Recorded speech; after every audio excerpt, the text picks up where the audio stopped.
Hi everybody, and welcome to IRB Training video 2.2, Minimizing Risk, the fifth in our series designed to introduce students, faculty, and staff to the IRB processes on Georgia Southern University's campuses.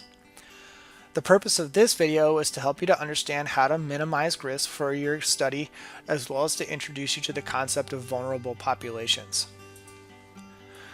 There are several ways to minimize risk and increase benefits for a given research project. The first is during the submission process.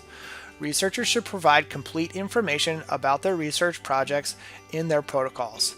This includes detailed information about the study design, the rationale for the study, as well as how the study fits into previous literature. Providing complete information allows IRB reviewers to fully understand all of the possible benefits and risks associated with a given study and make an accurate determination.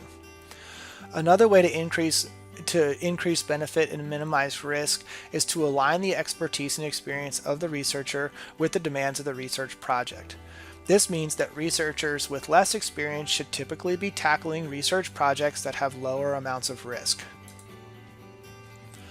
Another way to minimize risk and increase benefits is during the study design process. It's important that researchers ensure that their study designs are sufficient to yield useful results.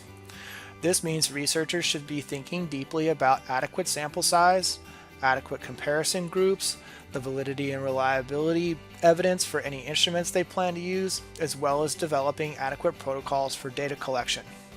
Ensuring that the study design is sound means that it's likely that the anticipated benefits for any given project can be realized, and thus an adequate determination about risks and benefits can be made. Another way to minimize risk and increase benefits is to incorporate adequate safeguards where appropriate. Adequate safeguards are things like providing access to counseling or psychological services, debriefing participants, ensuring participants' anonymity, adequate data storage, and developing safety plans.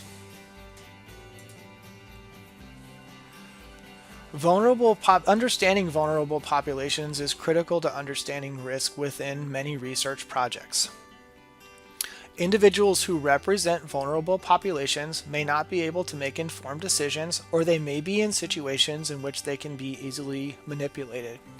Examples of vulnerable populations include children, pregnant women, prisoners, individuals with disabilities, as well as several others.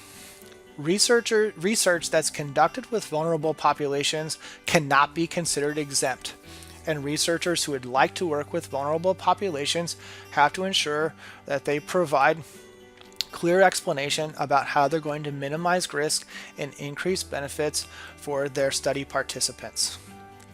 I hope this helps you to understand how to minimize risk within the context of your given research project. Future videos will also help you to understand how to develop and adequately prepare IRB protocols.